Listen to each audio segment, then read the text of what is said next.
Hey everyone, welcome to the Ceres podcast. I'm Stelios, your co-host and the founder and director of Ceres. Today in the news review series, I'm joined by my co-host David and Nicolaou from Orkley Friary in Doncaster. If you missed our episode where we delved into David's history, jump back and listen to it on episode 159. This is the first episode back since my short trip to Norway with Seafood Norway, and of course more qualified fish and chips were the year winners. I'm currently writing up the articles on the study trip, but if you do want a sneak peek, then head over to our Facebook page where I've uploaded hundreds and hundreds of photos into 3 different albums. Don't forget to join the Ceres podcast discussion group. We're here to discuss tricky things and any podcast episode, and really just the most pressing issues, or just to observe like many. Today's episode is sponsored by Ceres Deep Fry Cleaner, the ultimate solution to grease, grime and stubborn carbon buildup.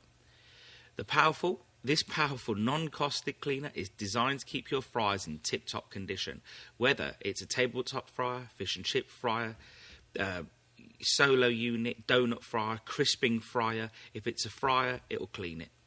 Say goodbye to stubborn fried-on carbon and polymerization, as the Ceres Deep Fry Cleaner swiftly eliminates all of those things, saving you valuable time. Plus, it reduces the strenuous need for scrubbing and minimizes employee exposure to hot surfaces. You can add years of life to your fryers, increase oil life, improve recovery time, remove the carbon buildup, save on gas and electricity, and ultimately, which is really important, serve better food. To get your Ceres Deep Fryer Cleaner, visit www.ceres.shop for next day delivery across mainland UK. We also ship to Northern Ireland, Republic of Ireland, all the British Isles, numerous European countries, so don't settle for less. Choose Ceres Deep Fry Cleaner and keep your fries in tip-top condition. Stay connected with us on social media and subscribe to our mailing list through episode show notes, link. If you love what you hear, share our podcast with your friends and leave us a review on Apple Podcasts. Now, let's dive into today's episode of the News Review with my good friend and co-host, David Nicolaou.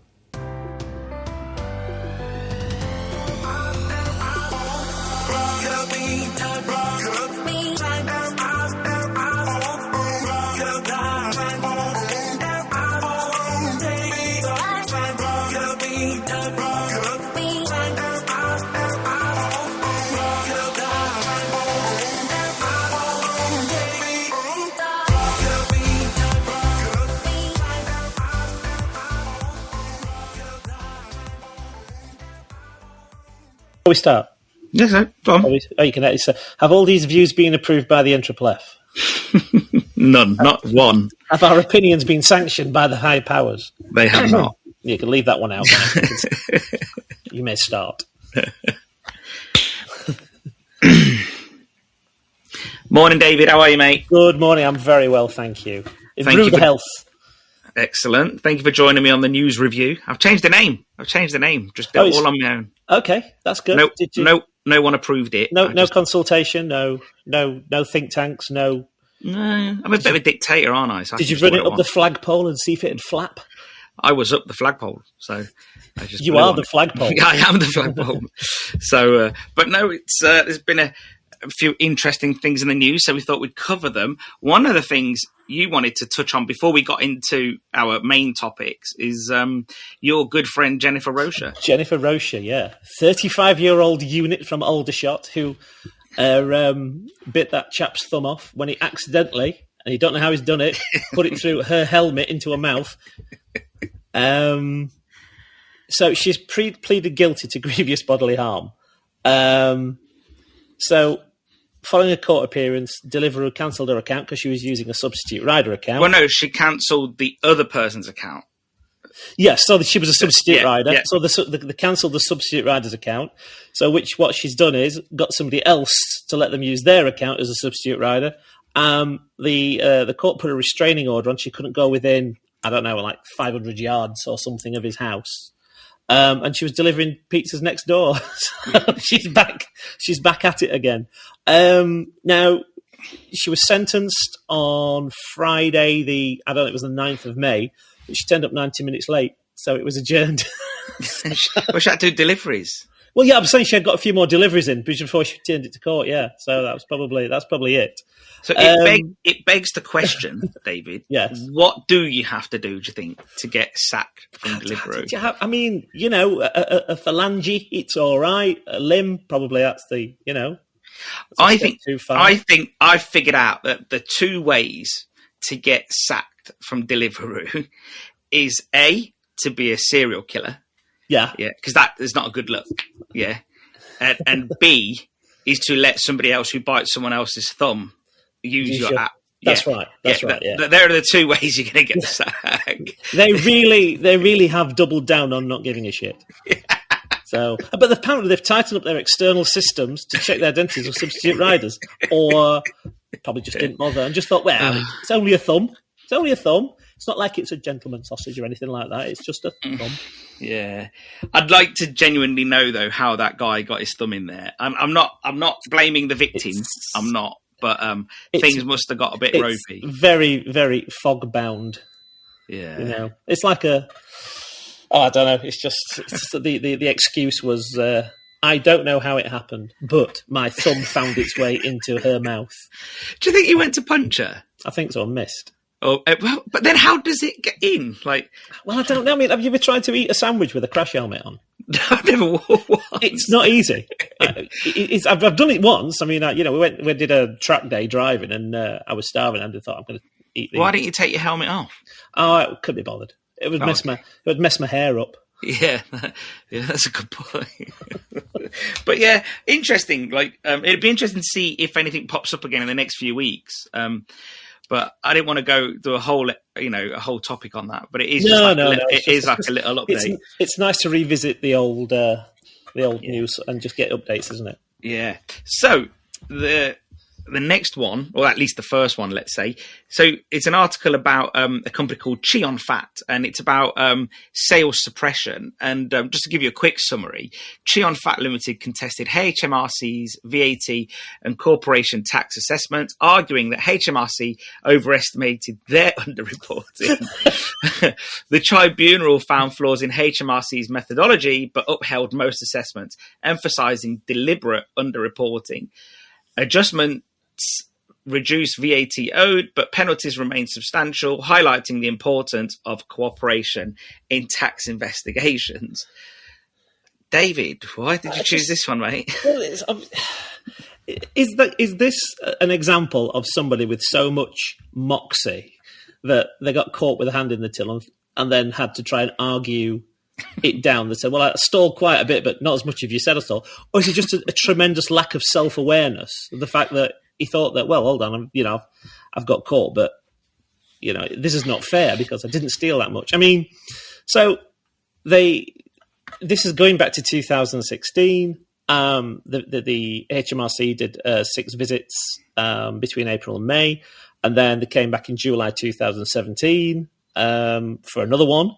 And in all those visits, they got a receipt, but the cash was put in the till, but then disappeared off the accounts later on. None were reported, as HMRC would say. Yeah. Yes. So, and then their issue was, or the issue with Cheon was that HMRC then used the incorrect methodology to calculate how many abstracted sales. His solicitors argued that they were flawed. Records that were supposed to be handed back to Cheon went missing. The judge in the tribunal presumed that the HMRC were right, but they found out since that the records were either lost or destroyed. It was taking 30 to 40% cash in the business, and he was stating 9%. So obviously, there's a huge disparity there. I don't know. You get caught, and I guess at that point, you're probably going to throw yourself on their mercy and just think, I'll try and get through this, and I'll pay something, and we'll just put it behind us. But no, this guy went out to bat and started arguing. I mean, I don't know if you get in their crosshairs. Is there a reasonable expectation that they're going to try and get as much as they can out of you as a punishment, as an example to everybody else? Or is there a reasonable expectation that they are going to play fair? Well, I guess one part of me thinks that it is reasonable to expect, and I'm just thinking out loud here on the go, it's reasonable to expect that the person that was doing the thieving, let's say, the suppression, well, you could argue from HMRC's point of view that they're already dishonest. So the onus is on them to prove how honest or dishonest they've been over those years. The fact that, I don't know, the guy's done all right. I'm assuming it's a guy, because I think it initially started at about £384,000 fine, and I think they've got it whittled down to 76,000. That's a bit of a result, though, isn't it? You've got to admit, like, well done to the guy. Like, I'm sure there'll be a lot of people cheering him on from the sidelines. Possibly, and he's obviously. But at the same time, his solicitors have probably said to him, "Look, HMRC are incompetent. Leave it to us." Like, who knows? Like. But actually, I'm surprised that they actually visited his site, because I was always under the impression that they didn't really visit sites. His food might have been really good. Might be well worth the visit. I mean, I know tax inspectors do get performance bonuses, but they're not. It's very. Do you think that's unethical? Well, I don't know. I mean, if they bring, I mean, okay, if you're in any organisation and you bring in successful cases, you're going to get a bonus for it.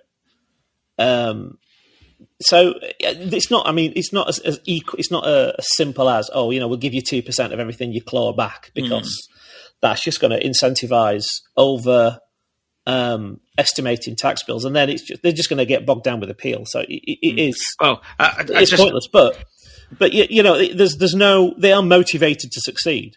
So are the solicitors in this. Like, well, yes, they're going to be laughing all the way to the bank. Yeah, I mean, it's got it down from 300 grand to 75,000. I wonder what his legal bill was, because this has been going on now since 2016. I mean, we've had 5 years, and we've only just got a judgment, and it's still been to this FTT something, it's Arbitrary Tribunal Council, so Financial Tribunal Council. But I think the rule of thumb, mate, is don't get to that situation in the first place. But, I'd imagine it's enormously tempting, isn't it? I'd imagine this company has some freeholds on their property books or something, because on their business, because HMRC is not going to this much effort if there's nothing they can claw back. Yeah, absolutely. And at this point, if we're honest, well, not even if we're honest, it's not an opinion. That's 76,000. There's not going to be much left after that for the government. Nah. It's probably costing them more than all this. I think I read somewhere when doing preparation for this that it actually, anything the government goes after in terms of losses actually just breaks even, because it's not like they're actually getting the money in. It's more of a matter of principle, and it's investing in the PR of this. Exactly. Yeah. If you do this, we're going to come after you. Yeah, but every article I read at the moment is saying how HMRC is massively underfunded. So I guess these sort of articles would scare people to some. We had a friend who worked as a senior inspector. She was doing high value stuff. It was in the millions that she was doing. It was sort of big corporate fraud stuff, and she retired at 55, and this was in 2009. They basically pensioned her off and got rid of her because she was expensive, and turned it all into call center staff. And they were going through computer systems to develop algorithms to trap eBay buyers and Etsy buyers, and that's where they seem to be focusing their efforts of spreading the net wider and dragging more people into the tax system, as opposed to going after the people who are screwing it. So I don't know whether that's worked out or not, but 15 years on, do you see in the state? I think I read somewhere, and again, this is speculation. This isn't fact.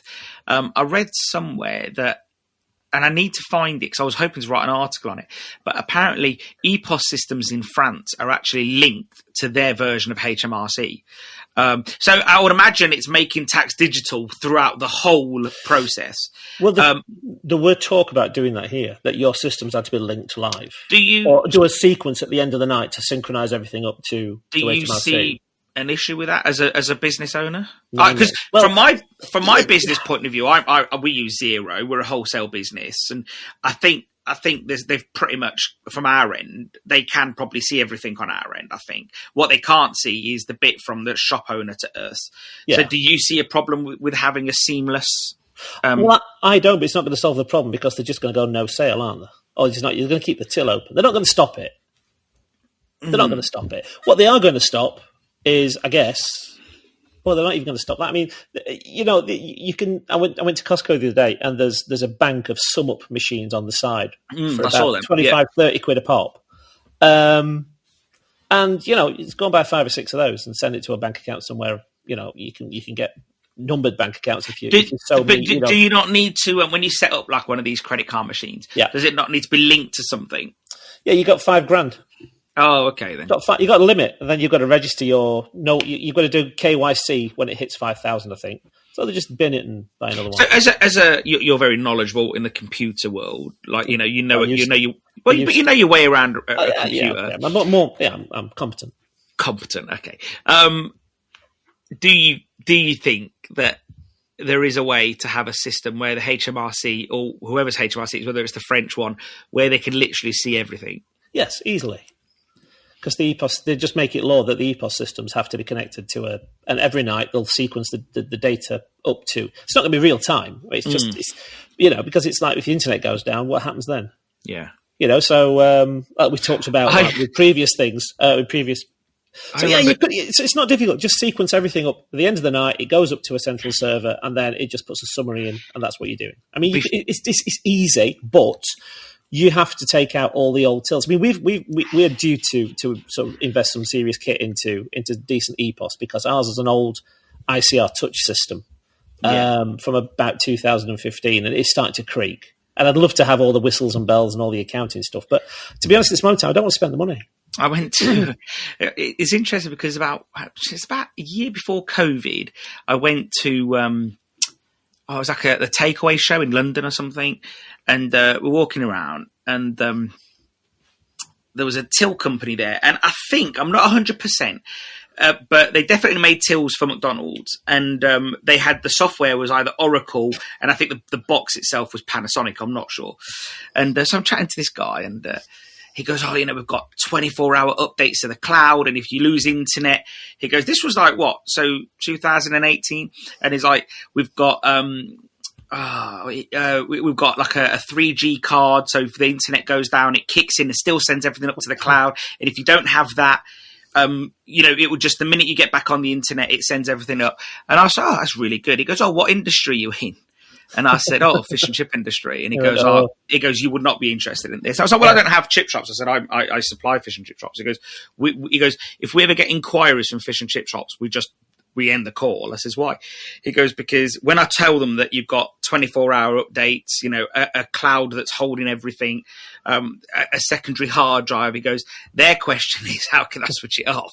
so it did make me laugh, to be honest, but he seemed like a nice chap. He was having a laugh about it. But I think the only way they're going to do it, and they're developing it now, and I've talked about this before, is having a central bank digital currency. So they're taking it out of the shop and they're putting it into the bank. And then everything that you interact with, that CBDC, is tracked in real time. And they can see who's spending what and where. But there's enormous pushback about privacy. And I don't know if you've seen it this morning, but I watch these things because I'm interested. But the entire records of around 3 billion people have been stolen from a credit ratings company. Most of Europe, America, and the UK, 277 1 gigabytes of data going back 30 years have been hacked, and they're auctioning it off at this moment in time. I think we're up to 7.5 million on some sort of dark web auction. Yeah. So when they've got your data, they don't know how to look after it, and these systems are eminently hackable. So I don't know. I mean, it's like George Orwell, 1984.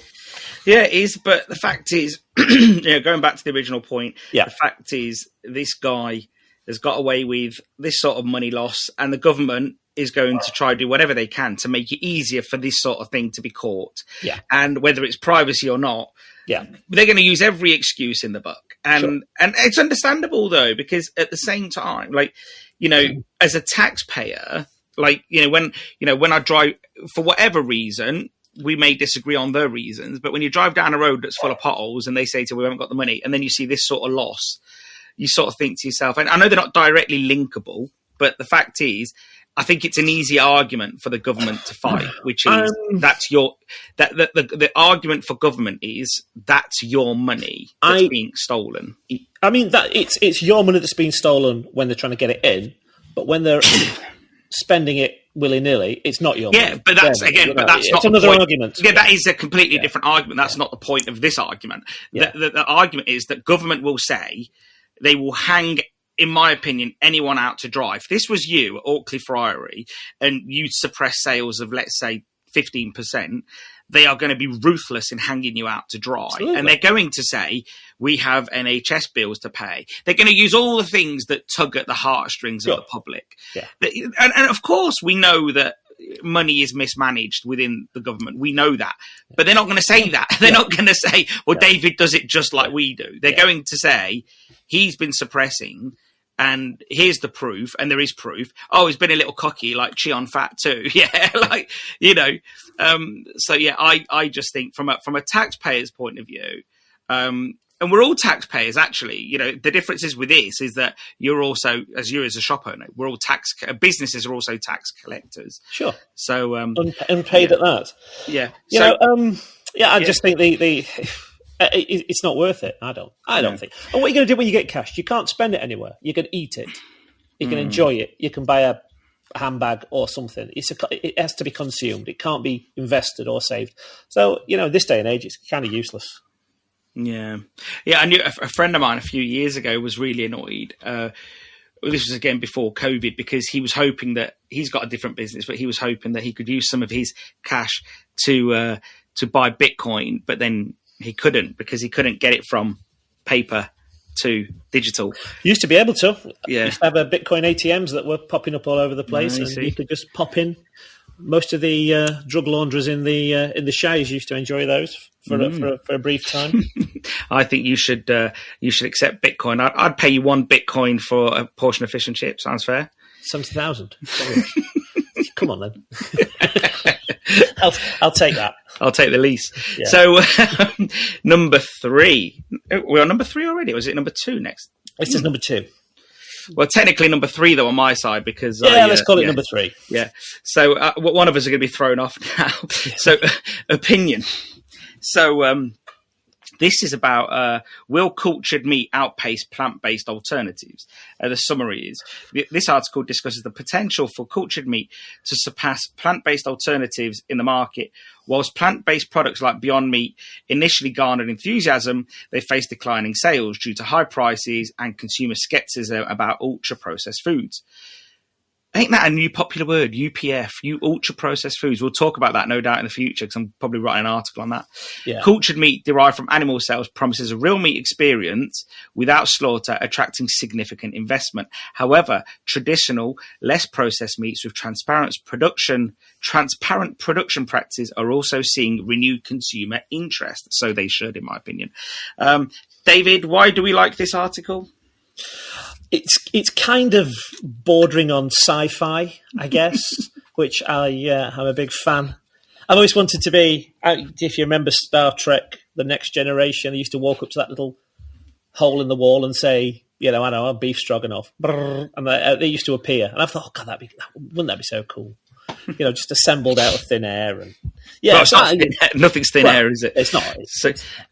Well, firstly, before we go on, what do you think to these opinion articles? I don't want you to blow smoke up my arse because I write them. Because I'd actually, if anyone's listening to this, if they've got an opinion they'd like to put out, they're more than welcome. I've asked David to put one out as well. But what do you think about these opinion articles? Do you think they have some legs? Yeah, I love them because it's discussing stuff that doesn't have to be in the news. You're creating the news basically by exploring these situations. You're not seeing a news story and responding to it. You're actually creating a discussion point. And I think they're really good. I mean, we got 4 of them on this week. Well, one of the criticisms I get a lot is that I never give an opinion, and I've written 9 of these now.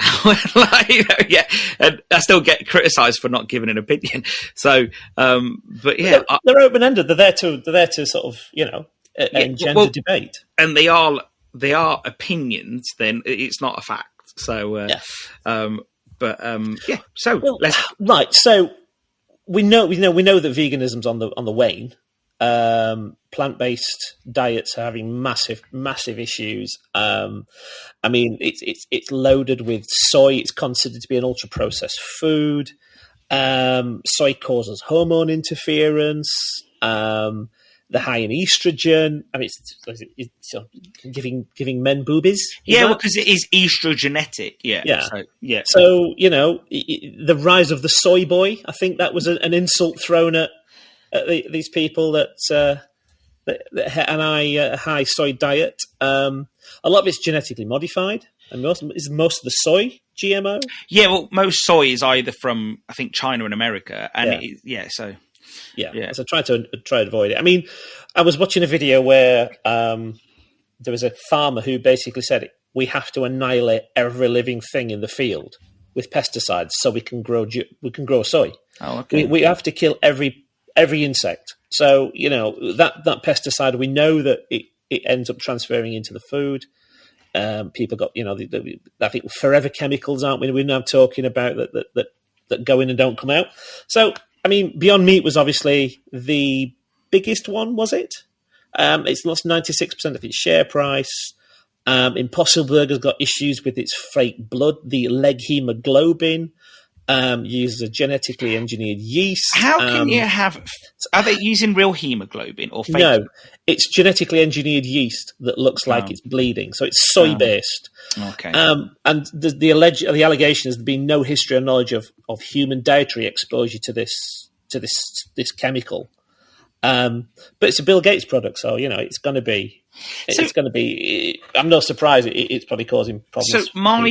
All right. So let's start a little bit on. So let me. Sorry, I'll finish what I'm saying. I'll finish my point. So basically, the push to have fake meats going, so that's going to be replaced by something. So all the investment money is now switching into cell grown, which is real meat, but grown in a bioreactor in a lab. Go on. Sorry, you wanted to make a point. I was just thinking more of like so. Yeah, no. I like the idea of. I do like the idea of it initially. I think that when I first read about it, I think it was about 6 years ago, Jamie Oliver was trying it. I think back then it was like £250,000 for a burger. When I say he was trying it, I think a scientist cooked it for him. I don't think he invested in it. He's not the one that can afford it, isn't he, really? Well, it was just, I think they obviously, he's a big influencer. And to be fair, if someone's saying to you that we can give you meat without death, or at least one death to then create, I don't know, the equivalent of 2,000 carcasses, you sort of think to yourself, you know what, actually, that in premise, that's not a bad place to be. Like, without digging any further, I think everybody could get on board with that. And it seems to be an ethical way of course, annihilating an entire species of animal just by keeping a cell line. Obviously, there's going to be no cows around if this. No, and this is. I think that is the for me. I've always said that's the wider issue with veganism is that if, let's say, everyone went over to plant-based alternatives, and let's say now we know more about lab-grown meat, everyone goes over to lab-grown meat. Well, why would farmers keep cows? Why would they keep chickens? There's really no benefit. They're not going to do it for the good of their own heart. They'll slaughter them. That's it. They'll just slaughter them, and it will go into the food. And then you have some specialist people for the really rich people, specialist animals for the really rich people that can afford it. Ironically, when we had COP20, was it COP25? The conference of parties or something, which is the global meeting of. All right. It was in Glasgow, wasn't it? I don't know. And they were trying to push plant-based diets. They were also trying to push insect-based diets using insect protein as a bulker. Ironically, all the shakers and the movers from across the planet came together in Glasgow, and with them they brought Scottish salmon, which was fresh, not farmed, and they flew Wagyu beef in from Japan.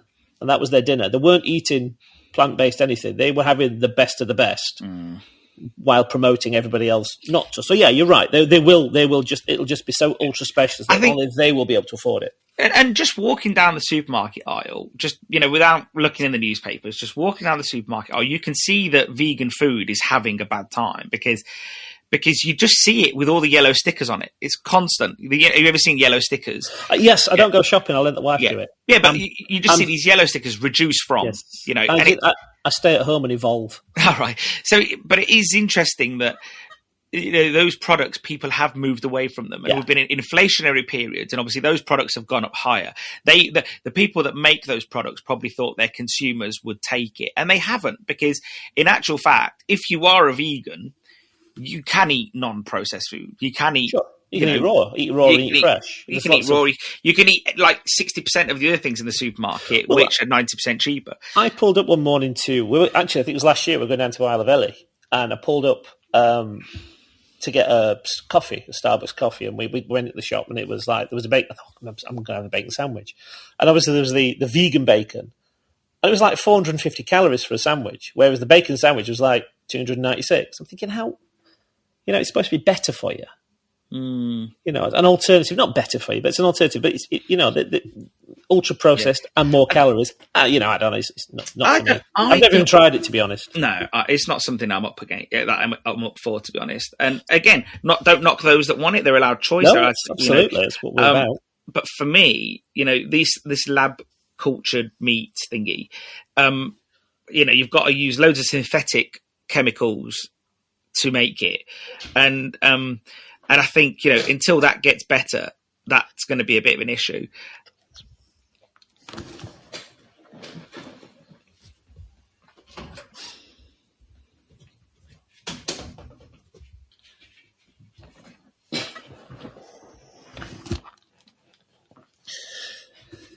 Yeah.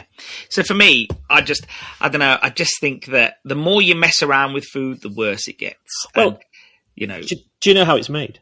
Something about fucking adding loads of... What you have to do is, you got the cell line from an animal, but you have to build it on a scaffolding. Otherwise, you're going to get a cell or 2 cells worth of spread. It's going to be a mush. It's going to be a bit of pink slime, basically.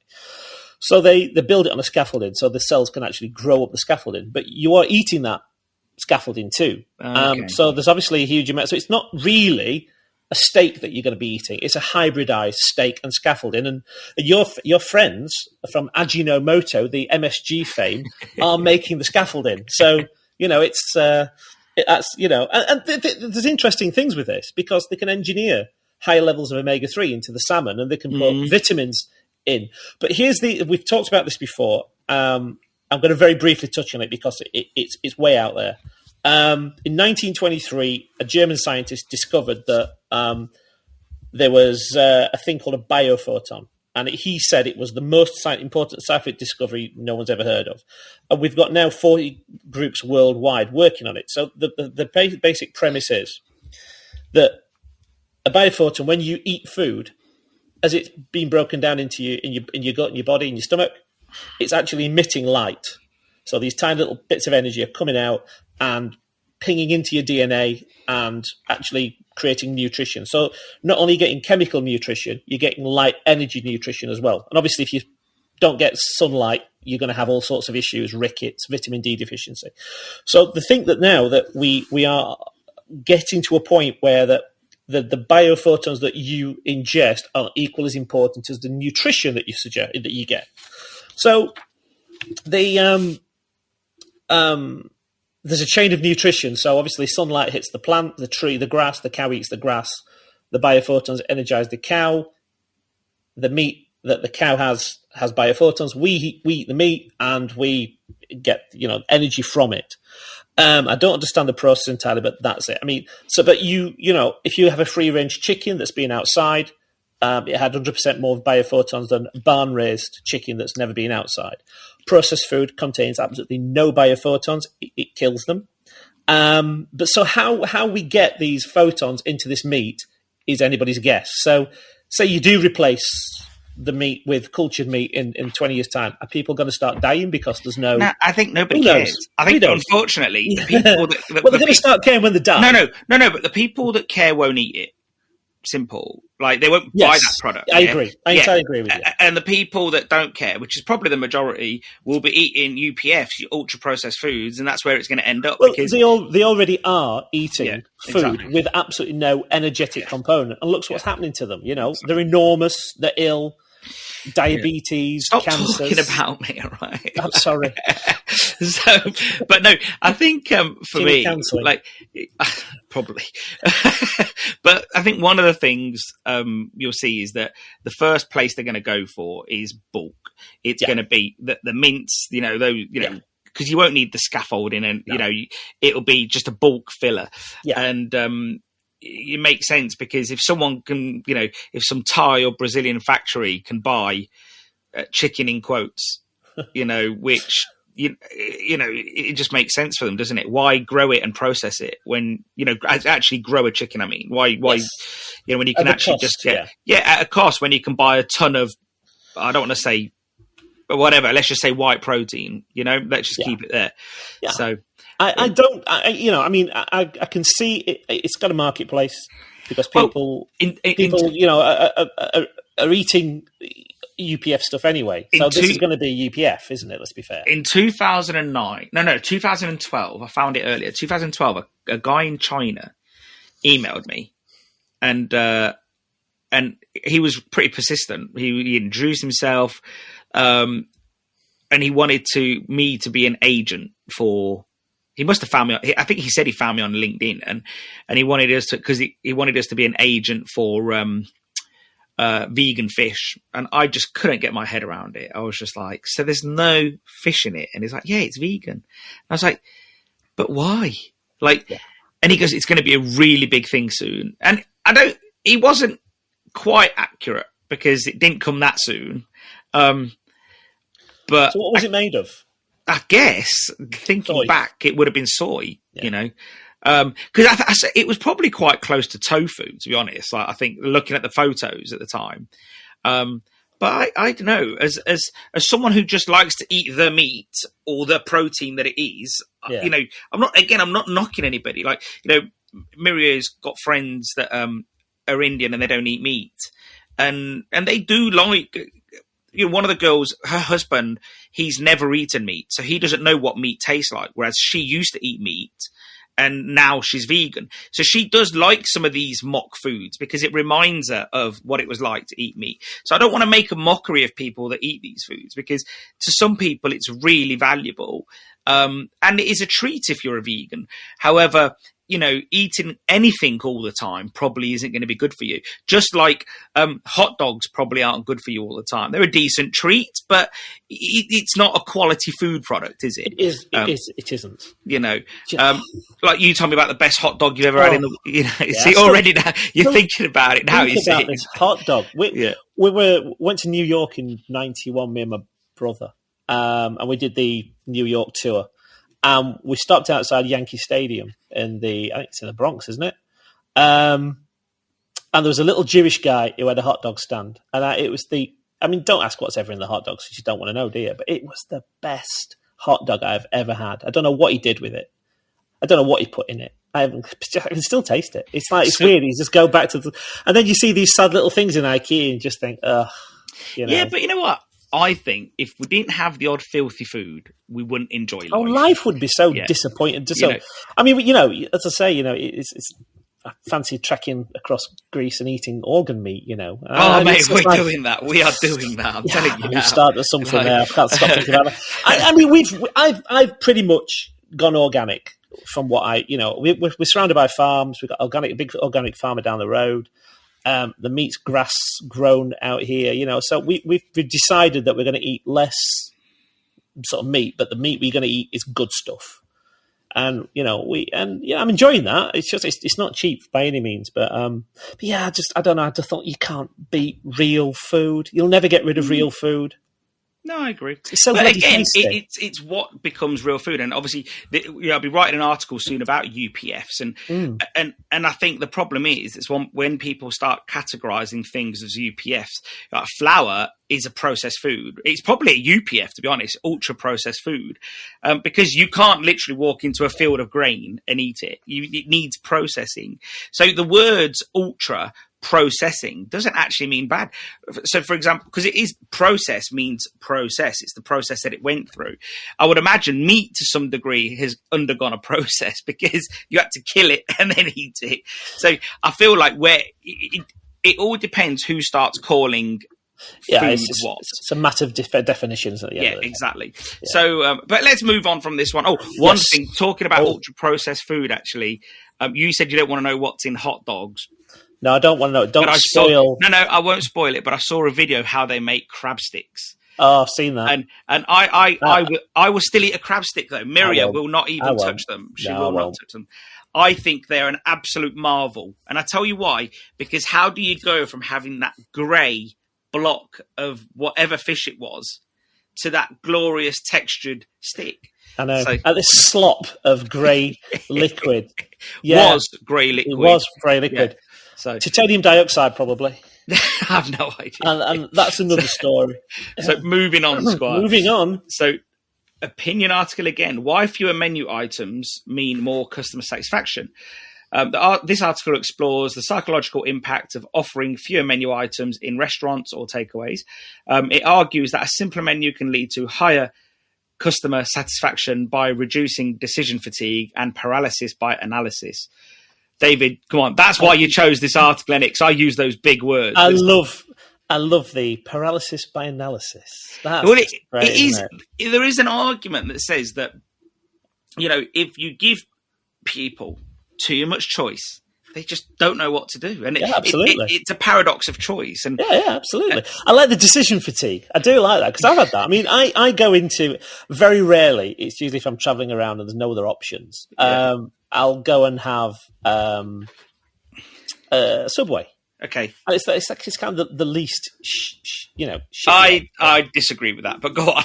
I know, but it is at least pretending to be fresh, vegetables and fruit. And I know I'm patently aware that probably isn't, but I end up staring at that menu and then order the same thing every time. I'm just like, what shall I have? Oh, I do the same with pizzas. What is your choice though? When you the salami one, I don't know. The BMT, Italian BMT. Yeah. But I go into a restaurant and I go have pizzas and Teresa, my wife, she always has something different. I look at the menu and I think, no, it's going to be pepperoni every time. I do think decision fatigue is real. Absolutely, yeah. I've had it myself. Yeah, I think we're all getting to this point now where, I've got to think. I just, like today, I'm taking Alex to the hospital for an appointment. It's a regular appointment, and afterwards, I say to him, "What treat would you like?" And we always have a treat, and it might be Five Guys or it might be Nando's, whatever he fancies. He's a kid, let him choose.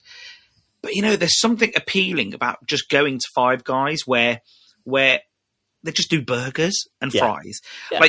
You don't have to think. Same with pizza. All you got to choose is what style of pizza. But even then, if you go Pizza Express, do you want thick crust, thin crust? Do you want it square? Do you want it round? How big do you want it?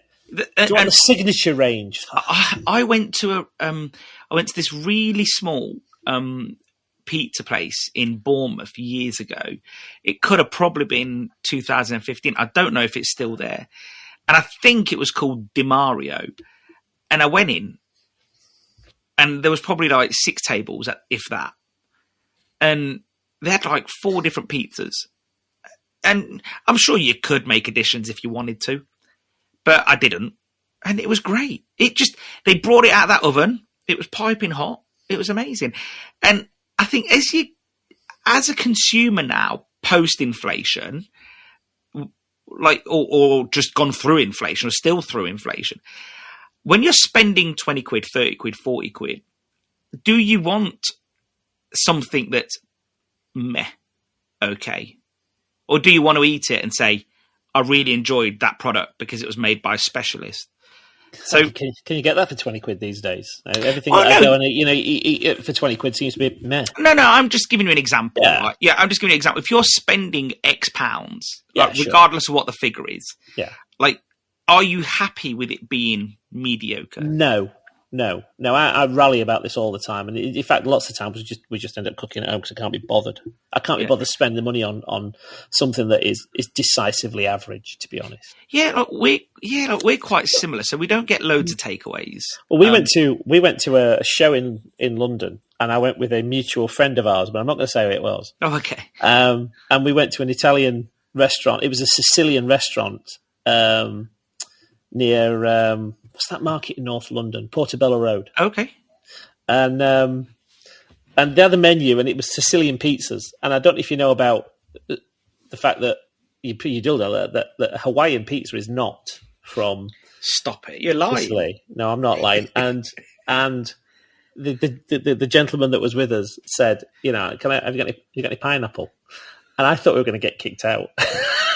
He was going to ask us to leave, and it's like, just don't do it. Well, I guess that falls into two camps. Like from the business owner's point of view, if they have it, then it's not a problem, is it? Yeah. Because why would you have it if they're going to have a tin of pineapple chunks in the corner when you don't serve it on your pizza, do you? It's not on the menu. You're not going to have it, but. And also, if you want to please the customer because they are spending their hard-earned money with you, then it's up to you. So I don't know. I don't know if that's such an issue. I think for me, it's me and Charlie Collins always talk about this. Like he says, like he's found that, and I don't know if it's still true, but I'll check in with him, and we can always talk about it again later. But he said that he's noticed that some of the side items on his menu, like burgers and bits and bobs, have dropped in sales, whereas fish and chip sales have gone up. And he's saying that he feels like if people are getting burgers from like Deliveroo or Just Eat, they're probably buying it from a burger specialist. Yeah, I agree with you. I mean, I was looking back on, I was sorting through the hard disk, and I found a print from our old menu, because we used to have lightbox menus, and in 2009, so I pulled the menus up, and we used to do, I think it might have been even earlier actually, because there was a few generations on the file, but we had 44 individual menu items. So we had kebabs, we had wraps, we had like 3 different types of kebabs. We had a chicken tikka, we had a doner, burgers, chicken portions, 44 individual menu items, and all the mix that goes in there. And today we've got 20 items on the menu. And you're right. I mean, we dumped burgers. I mean, it's like if you're going to have a burger, you want it to be, and we'll come to this because we've got a burger, a premium piece as well. It wants to be the best burger there is, not something that's frozen and frisbeed into a pan, fried to within its life, dripping with fat, stuck in a bread cake. It's just, if you're going to do it properly, or just don't do it at all. And we're moving away because there's so much more choice now that if you wanted a kebab, you couldn't go to the kebab shop, you went to your chip shop. If you wanted a burger quickly, there was nowhere to go other than late night stuff. Your fish shop did it, but there's no harm in focusing on your menu. I mean, Starbucks is just out of control. Sure. I mean, I was in there. I don't go out often. I was in Sheffield. I went to the cash and carry. I went to Costco, and there was just a stupid queue. And I thought, I need to get something to eat. I'm going to get the Starbucks drive-through down the road. So I didn't drive through. I went in to get a sandwich. And there's a woman in front of me, and she ordered a clotted cream fudge cold brew with oat milk and a nice matcha green tea latte. And I have no concept of what was coming across this counter. I mean, obviously, it's like, can I have stealth diabetes with that order, please? Well, the problem is, just from a business point of view, they've become that, it's inefficient. Again, it goes back to, this analysis by paralysis or paralysis by analysis. The customer's standing there for ages and thinking, and then the customers behind them are like, I just want my, I don't know. I mean, there's I was looking at the Starbucks are losing customers hand over fist, and they're blaming long wait times for these highly customized, very complicated drinks that they're having to make. But they say 15% of orders placed on the Starbucks app are abandoned. So people are in the queues, they've ordered, and they just walk out because they're on the way to work, they haven't got time, they don't want to wait. What's amazing as well, we're in a cost of living crisis and people are spending £8 on a wet drink. On a wet drink, yeah, I know, well, yeah. But who's spending £8 on a wet drink? They're not people with mortgages, they're people with parents with mortgages. Yeah. I don't know. There seem to be young people who are, their spending money was their own. I don't think they didn't look like they had mortgages and cars to run. It was, they had blue hair as well, which that's an interesting demographic. But Starbucks has got 170,000 ways to customize its drink, and it's growing. It's like that's the last thing they need. I mean, Subway claims to have 6,000 sandwich options with 38 million variations. I mean, how is that how is that good? I just think that the problem is with Subway, though, all of those different sandwiches and all of those variations still taste the same. I don't know. I've only ever had one. Like sometimes you'll be like, oh, I'm going to have this one, and it's like, I got taken to a place in Birmingham by a friend of mine. We used to have a business next to a cinema, and he was the cinema manager. And he was going to a conference in Birmingham, and I went down with him, and we went to this place called Mr. Egg. Oh yeah, in Chinatown. But it had it was like a greasy spoon with these like Formica tables, but there was a big like cutaway in the roof, and there was an egg. Yeah. It was like a big egg stretched in fabric. And it was just like, it was egg sandwiches and sausage. Yeah. And I said, have you got any bacon? And they looked at me like I'd just like, I would say dumped on the floor. It's like, no, don't do bacon, mate. It's tricky. It's egg. Just egg. It's Mr. Egg. It's famous. I mean, I understand it's sort of been sort of... It's fixed up now. It's fixed up now. We went to the theatre with the kids not long ago, and it was nice. They were just doing egg, and it was so tightly focused on egg. So there's a posh brand in London called Egg Slut. And all they do is egg slut? Yeah, egg slut. Yeah, and they basically do really nice bread rolls. It's from America. I can't remember the chef's name, but they bought it off him. And it's the same guy it's the same company that's brought over Halal Guys. And Halal Guys, like they've got if you ever Google them in New York, on one intersection they've got 8 vans. Yeah. All called Halal Guys. So on every corner, on every side, Jeez. and then they've got the 24-hour slot, and then basically when they swap over, all the vans just basically one comes and parks in its place, another one goes to get refills to come back like 8 hours later. 24-hour operation, and all they do, Halal Guys, is kebabs. All Egg Slut does is eggs, and they use what's those really nice eggs that Waitrose do? Is it begins with B? Burford Browns. That's all they do. Organic, free range, whatever. The nicest bread, and they're mixing it up a little. Halal Guys only do HMC chicken, which is halal. They only do like a certain lamb or beef kebab.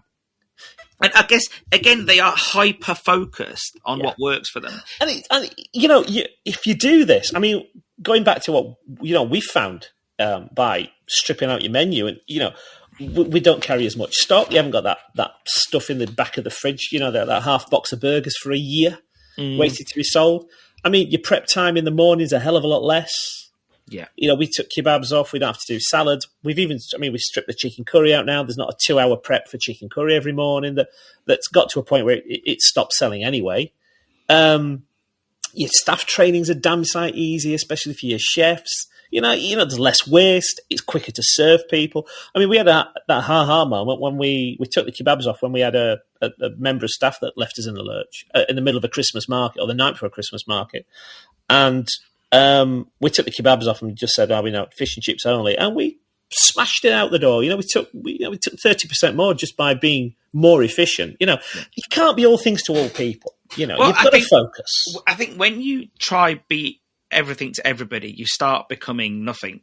Yeah. Well, what was that? What was that chain that's just in trouble? The city restaurants. It used to be. Oh God, Frankie and Benny's. Oh yeah. That's just the menu is that wide. Yeah, and again, I think they just drifted from where they were, which was that sort of that. I don't want to say comedic, but it was almost like a parody of Italian restaurants in America. Well, it was, yeah. And it was almost like somebody had been to an Italian restaurant and described it to somebody. Yeah, but they'd completely missed the mark. But they did. But they did do it in a non-serious way, and it was never meant to be. It was never meant to be. It's a parody of a parody, isn't it? So. So it was never meant to be fine dining. It was family food, and it's hotel orange juice, mate. That's what it is. Yeah, it's hotel breakfast orange juice. That's what it is. And not orange juice. You're not quite sure what it is. Yeah, but when they then started having fish and chips on the menu, you're like, well, actually, come on, you've lost the plot here, haven't you? It's menu creep. Yeah. And I think this is the problem. Where do you stop, like with menu creep? Because there was a fish and chip shop in the groups not long ago, and she said she had 150 items on the menu and over 300 varieties, and it was everything was just in chest freezers in the back. And I say to people, anyone that comes to our warehouse, is that I walk around and I have a mental figure for what each space is cash value. Yeah. And if I've got product on it, that's money that's not in my account. I agree. But you have to find that balance, because if you ain't got product on it, you can't sell it either. So there is a fine balance. So and obviously if you're in times of, if there's turbulent times, you don't mind having stock because you need to sell it. Yeah. But I think if you've got 4 chest freezers full of products that are taking weeks and weeks to sell, like I think that's an exercise that everyone should do, like, and say, well, actually that freezer's costing me £6 a day. The product that's in there, I'm selling 1 a week. And this happens to everybody. I'm not mocking anybody. We used to, at my dad's shop, we used to do cheese, onion croquettes. And I remember it'd take us 3 weeks to go through a box. Yeah. And it was just normal. It was on the menu because, well, we always It was on the menu. Yeah. And then we swapped it out for a homemade cheese, onion croquette that we made with a fish cake mix.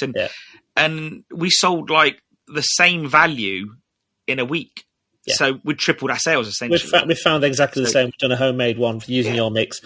And it's like 6 or 7 a day now. It's just it used to be 1 cheese and onion triangle thing a week. Yeah, and they'd pop, and they'd break, and so I just think I'm not trying to plug our product. What I'm trying to say is that anything that you do sort of homemade adds so much more value to the business. Whereas if it's just another product in the freezer, and I think customers are wary to this now, And a lot of restaurants that they go to that do products out of the freezer, they're dressing it with nice sauce.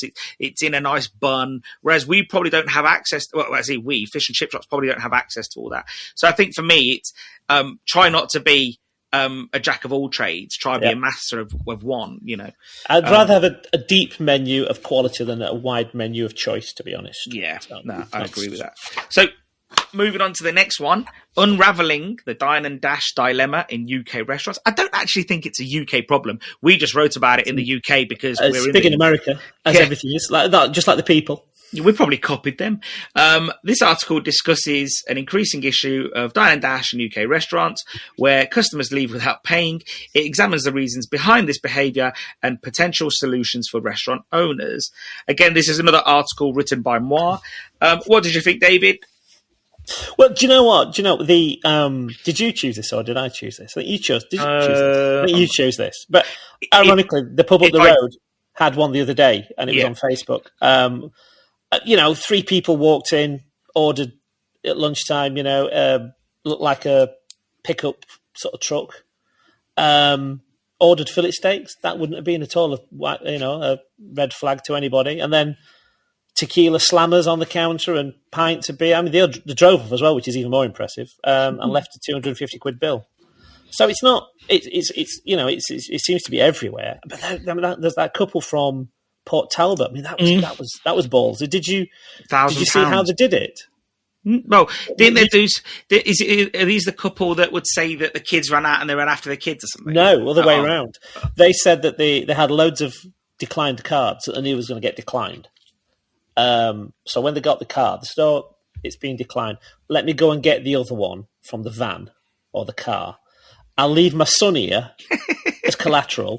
Imagine that. And then they used to, and then the kid ran out to the parents, and you fancy doing that? Your 6 or 7 year old kid, training them how to sort of run out of a restaurant and jump in the car and off they go. But they got caught anyway. I mean, they found them. They were practice fraudsters. They had 40 aliases. All queued up for stuff. So, So I think this is I think this happens in entitled countries because we're entitled people. I think that I genuinely think there is nothing more horrendous than doing this. And I know that everybody wants nice things. And I think that we've just become a nation, and America maybe, where everybody wants things. And thievery is on the rise. I read an article the other day and it said how, a lot of people they steal from supermarkets or wherever, and they just don't see it as an issue. They see it as sticking it to the man. And I don't know. I don't get it. Maybe it's because I was brought up knowing that you can't do this. I remember when I was about 8 and I went to the corner shop and I took something and my dad marched me up there and I wonder if parents do this now. My dad marched me up there and made me apologise, and then I had to help them, and I swept up or something. I can't remember. And you just think, come on, are we just in it? Are we just now where everyone will just make excuses? One of the articles that I read, it was The Guardian, so obviously they did make excuses for the thief. And you think, come on, like, what are you doing? You know it's wrong. Stop making excuses. You know that stealing from Boots or, I don't know, I'm trying to think, wherever, it's just unacceptable, you know? But then, you know, they genuinely just see it as sticking it to the man. But a lot of these people that got fiddled, from what I can see, were just local restaurants. They weren't, you know, Weatherspoons or Wagamamas, or they weren't these big Goliaths. It wasn't McDonald's. It was, you could argue if you nicked a £9 meal from McDonald's, they're not going to cry about it. But if it's a couple that have just opened a restaurant in Swansea, and it's 250 quid because they've scoffed the best wine and had desserts, and and they were ordering like T-bone steaks for the kids. I mean, it wasn't out of necessity. It was out of greed, just greed and well, lack of consideration for everybody else, I guess. I mean, you've grown up in business though, and I've seen the you know the money. I mean, when I was a kid, I used to help me. You know, I used to count cash with my dad. And I used to put it into little piles for him. And I think, oh, my God, look at all this money. And then he used to always say, yeah, but look, this is how much is going to pay this. And he used to put it in stacks. And we used to see this pile of money, because everything was cash in them days, disappear to this is what I'm left with. You know, and it's a good lesson for me that, you know, there's bills there. So, yeah, you know, I think there is an assumption that everything that goes in the till goes in your pocket from people. You know, look at you, you're doing all right. If I'm right. But, you know, Barclaycard did a study, this is from America, that 5% of the population have walked out of a restaurant without paying. Yeah. It's 1 in 20 have done one. And what they're saying is that it's poor or slow service of getting the bill at the end that they took issue with, so they just walked off. Which I don't buy that at all. Barclaycard won't like people walking out without paying, because how would they charge interest on this? Well, exactly. But they did that study because obviously they're a card provider, and I don't know. I mean, you can argue that there's been a fall in living standards in real terms. Household budgets are stretched. I agree with what you're saying. Let me give you an example though of where I think that it's different. So, a few months ago, I went into the local Sainsbury's, just like I think it's called Sainsbury's Local, yeah? Yeah. And I paid for some stuff and I was walking out. And I saw a guy who I used to recognise from my dad's chip shop, and because it was just down the road from my dad's shop. But he was walking out from the entrance and I was walking out from the exit. And he had a packet of 4 bread rolls and he had a packet of 4 burgers. Nothing extravagant, just burgers and bread rolls. And we sort of nodded at each other. It wasn't like a conversation. Nodded, how you doing? And I'd realised when I got in the car, because the security guy came out looking at him, that he'd just stolen that product. Yeah? He's not stolen steaks. Well, he's not stolen lobsters. You know, he'd stolen 4 bread rolls and 4 burgers. In some ways, I'm sort of glad the security guard didn't go running after him. Yeah? If I'm honest. Because he's not selling that at the pub for a profit. Do you know what I mean? I agree, yeah. It's not gone into someone's van and emptied the tools out, has he? No. And so there was a moment of self-reflection there, and I was thinking to myself, well, if I couldn't afford to feed my kids, what would I do similar? And so I felt for him, like, in a way. I felt for the security guard or Sainsbury's, but they're not going to lose their job over that. Like, you know, and Sainsbury's would have a policy not to engage anyway, I'd imagine. The security guards are merely there to, like, you know, earn an hourly pay because they're not allowed to engage anyway. I mean, they just add it onto your and my bill that do pay. It is true. It is true. Like, and I know that there's other consequences and there are victims involved, but this person clearly is a victim also. So I don't want to be cruel. Somewhere society has failed him to some degree, I think. And I'm making huge, assuming lots here. Yeah. So that is different to someone going to a restaurant, blowing 300 quid and then hoping that, you know, the company picks up the tab. And I'm glad that they got caught. And I think that couple's doing time, I think, apparently. I don't know what. 6 months for him and 12 months for her. I don't know why she got more. I don't know. I think all the cars were in her name. Oh, okay then. Yeah. So, and also that, like you said, they're proper fraudsters. This is what they live. Yeah, they're not. It was not that. It was also they've done it in shops, supermarkets as well, and so, same deal. If I was a restaurant, if I owned a restaurant today, and let's say it's easy if you just take reservations, but why are they taking cards, man? Like, honestly, just can anybody afford to take those losses? And I think one of the arguments is, because I follow some restaurateurs on Twitter, and they'll say, it's not nice to say, can we have your card details up front? And I'm like, why? Like, I have no issue. If I'm going out for a lovely evening, I've just got no issue doing that. And, I've put a card forward and I've cancelled, and it's never been a problem. No one's ever rang me and said, oh, you owe us 20 quid for cancellation. Never. Like, they're just taking your card in case you go and do a runner. And I just never see the issue. I think if you're an honest person, like 99.9% of all people that go to a restaurant, then just put a card on the bill, and crack on. And it's not. I try to agree with you. I mean, we went to Lanzarote last year. We went from Newcastle Airport, and we got there quite early, and we went for something to eat, and there was an app to order. You can only order through the app, and you could only pay. There was contactless payment on the table, which I thought was really good. I mean, you paid for stuff up front because obviously, by the time they found you'd gone, you're in international airspace, aren't you? So they're not going to get your money back. But so it wasn't, it wasn't the best experience, but it wasn't bad because you understand that this is what they have to do to keep going. But I have no issue if going in and ordering a meal and just saying pre-authorize that card for 300 quid or 400 quid. Yeah. But it doesn't happen to us as a takeaway because everything that we do is cooked to order, and you don't unless you got a receipt and it's paid. Then you've got an order number. Then the only way that gets boxed up is from that order number. So it's not really an issue for us as a takeaway. But as I say, 2 of the pubs around us are being hit, and it always seems to be young 20-something men who probably, if you turn around and challenge them, you might get into a fight with them. So I don't know. I just pre-authorize the cards, or you can't do it with technology. Really, you're going to have super aware staff to see.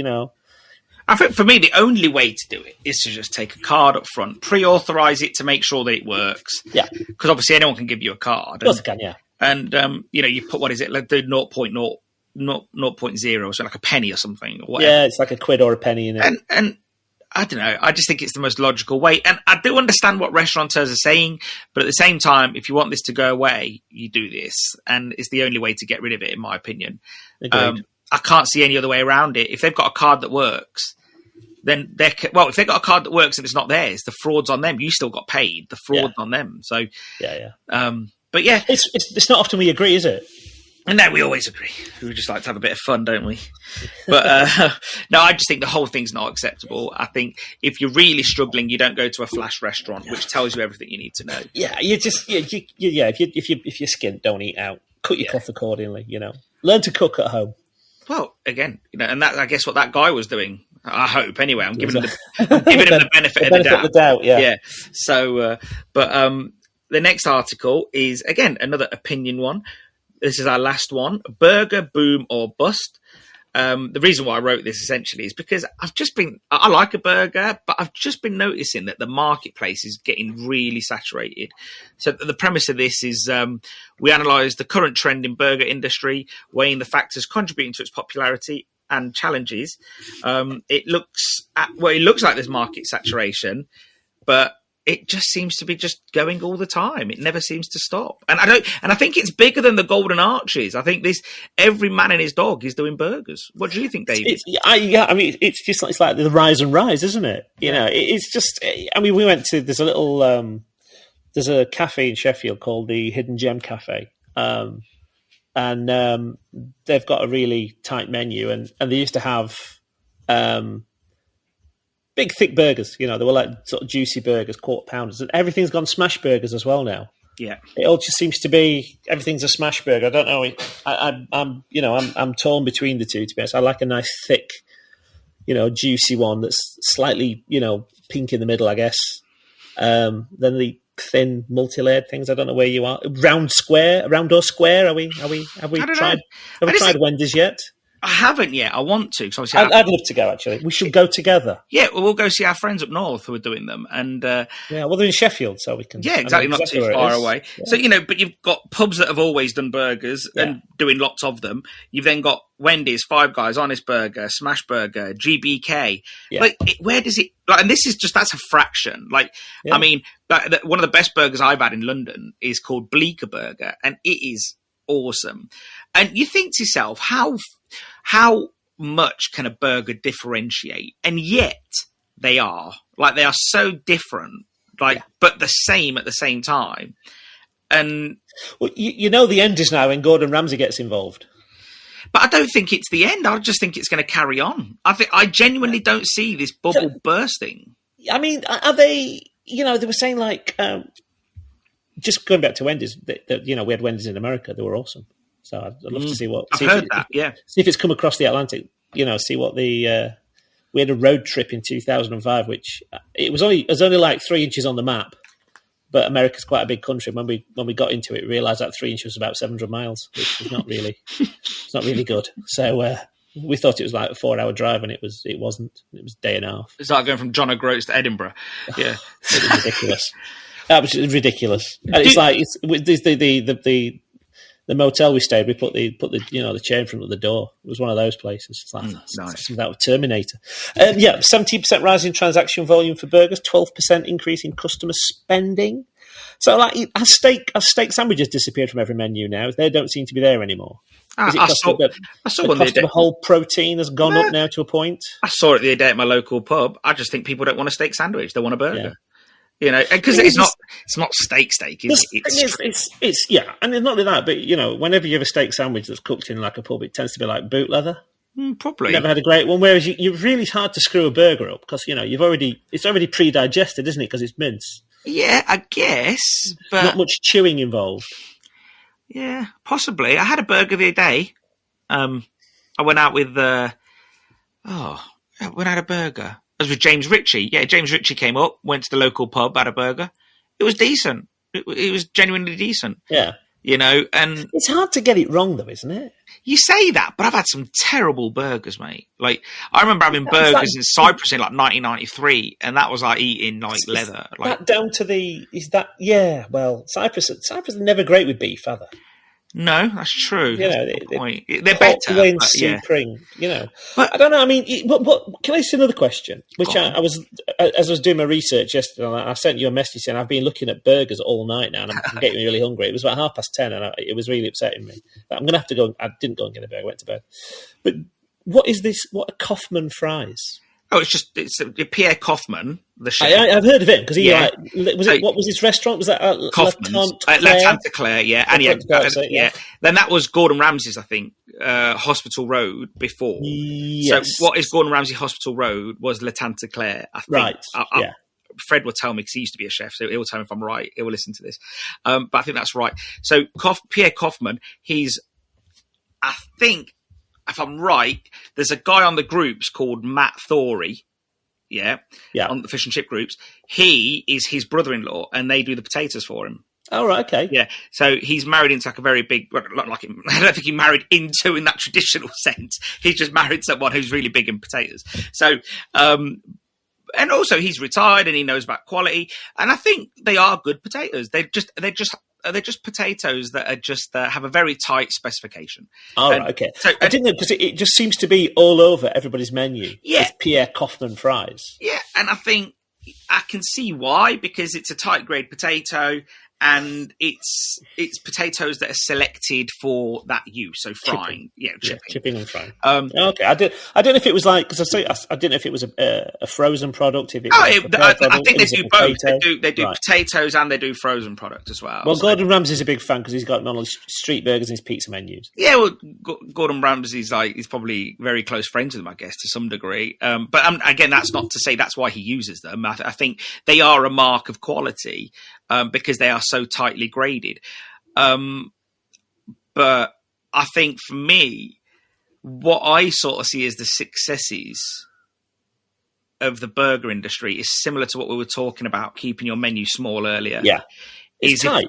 It's tight. If you've got a burger van, let's say, or a burger restaurant, and you've just got 4 different burgers. Like, that is the ultimate flex. Like, if I could, and if I didn't have Ceres and I had a burger van or a burger business, I'd just have 4 burgers. What would you call it? Oh, I don't know, mate. I've not got that far. I was just sort of I would call it Burger Me. Or Beat the Meat. Just what the thought I need of you cooking a burger behind a sign that says "Beat the Meat." Beat the meat. So I don't know, I just think for me, like, if I'm having a burger, like I said, I might go to Five Guys later. Like, I know that the menu isn't. They've not got fish and chips on the menu as well. They've not also got a basket of scampi. It's just burgers and shakes and hot dogs, or Shake Shack, another great place, They're just focusing on what they focus on. And the fries, I can tell you, the fries are good. You mentioned Kaufman fries. And I think the reason why they use them is because if there's a mark of consistency and quality, they don't have to worry about it. And so if you look at the founding of McDonald's, the reason why McDonald's was so popular back in the day is because they did do a good burger, but they also did really good fries. Back in the day, they'd wash them, they'd rinse them, they'd keep rinsing them to get rid of the starch. Whereas now, they don't have to do any of that because the fry blanching technology has come on a really long way. That's why you've got these Kaufman fries, that's why you've got Latosa fries, you've got Lamb and Western. Like, me and David Miller were talking about potatoes for these masterclasses, and he said when they were doing the mobile street food in York, well, it's not mobile actually, it's just static street food in York. They asked for some samples of fries and they turned up with like 15 different ones, and they're not cheap. They're expensive. He said, because the processes that go into them are so, they're top heavy. So I think my perception was before that though, they're just cheap fries. And he goes, no, they're not cheap. They're actually really expensive, which probably makes them respect them a bit more and not give loads. Whereas in our industry, I guess, potatoes are cheap and they pile them high. Not at the moment they aren't. But well, you know what I mean. In general, on average, general. Yeah. Well, and also if they are expensive now, frozen fries or chilled fries, par fries, will be dearer as well. Sure. So, I just think, is the benefit of the burger business the fact that they haven't sprawled the menu? They haven't added a million different things and become jack of all to everybody. And it's ubiquitous. I mean, it's everybody knows what a burger is. You're not introducing anything new like noodles or ramen or, with what in the West, we all know what a burger is. I mean, McDonald's paved the way for that. I mean, I remember going to the first McDonald's in London. Wimpy before them. 1983 or something. I don't know what it was. But there was Wimpy before them. It was, which was terribly average. Yeah, I bet it was. And, but there was Wimpy before them. And I guess Little Chef probably did some burgers to some degree on their My enduring memory of Wimpy was that they really should change the oil. It just smelt of old oil, did Wimpy. Oh, really? I don't. Yeah, it's just. That's why you liked it. I'm a bit older than you see, so I got to see some terrible food in the 70s. Yeah, but no, Bernie in. I think burgers. I don't think the bubble's going to burst. I just think it's just going to be everywhere. Everyone's going to have a good burger on the menu, because if you have got, like, I don't know, if you're a Premier Inn and you've got the grills downstairs for breakfasts, then it doesn't hurt to do a burger, does it? So it's, again, I think it's an easy. I relatively think it's a fairly low skill food to cook. Well, it's jumping off the coattails of the sandwich, isn't it? Yeah, but you only get to know you're saturated when you're saturated. Up to that point, you're growing. I mean, obviously, Wendy's want. Is it how many do Wendy's want? 400 outlets. I can't remember the article now, but I think 400 outlets, in the next. Yeah. Five Guys are doubling up. Honest Burgers, they want. Yeah. I mean, the casualty, obviously. Well, what the hell happened to Byron Burger?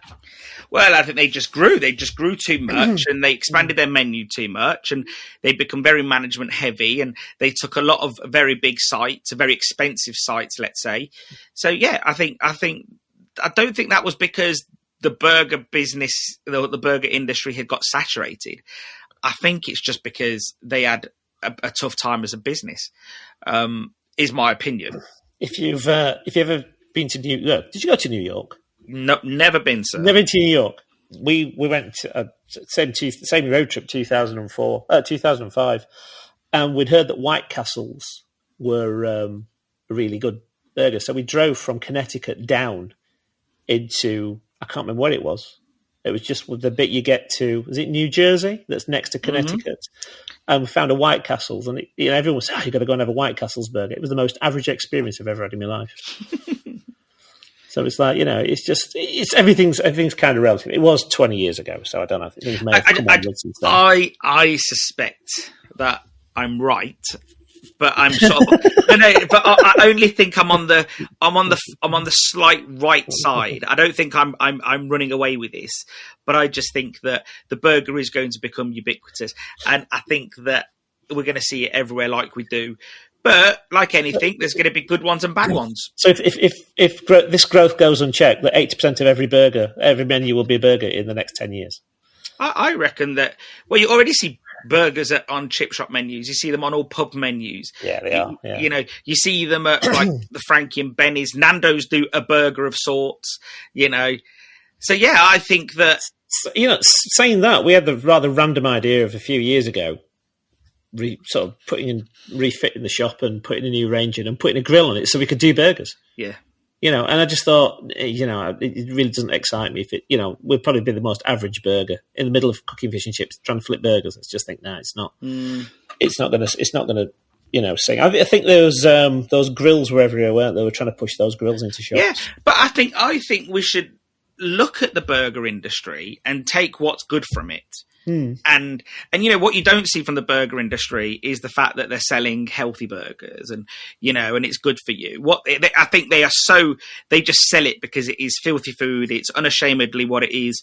They're not trying to be healthy. And I think we could take a leaf out of that. I really do. I think our industry needs to be a bit more sexy, Do you remember when the keto hit? Yeah. And they were selling bunless burgers. Yeah, or just lettuce on the sides. Or lettuce, yeah. That was a bit of a particular low point for the industry, I think. Everything's cyclical. I mean, we've had stuff, before that's come up. Where's avocado toast these days? I'm sure people are still eating it, aren't they? Yeah, but it's not. It's not. It's not. Smash burgers are on the rise. I know generally burgers are. I love that. I do love the fact that sub-segment of burgers is doing really well because I think that all they're doing is getting mince in a ball and squashing it down, seasoning it, flattening it. See, that's not as easy. We've got. I know it's not. I know. I've got a hot plate on the kebab machine, and so you can put coal in it, put that nice hot plate, and we seasoned it and everything, and every time I've managed to glue a smash burger down to the into the base. I've kind of got it working there. But. So for me, I do like the texture of a smash burger, but I also like the thickness of a normal burger. Yeah, and it's so easy to overcook a smash burger. Yeah, you just turn around. Like 10 seconds and that's it. You don't get your tongs and it's done. Makes me laugh because when you see them do a proper smash burger, the buns go on first. Yeah. But no, mate, we've done today's articles. You're going to start selecting the next ones. Ready? I shall. And thank you for not telling me off in today's episode for being late. No, it's okay. No, you were adequately on time. Adequately being the word. Yeah. So, all right, mate. Have a great day. You too. Take care.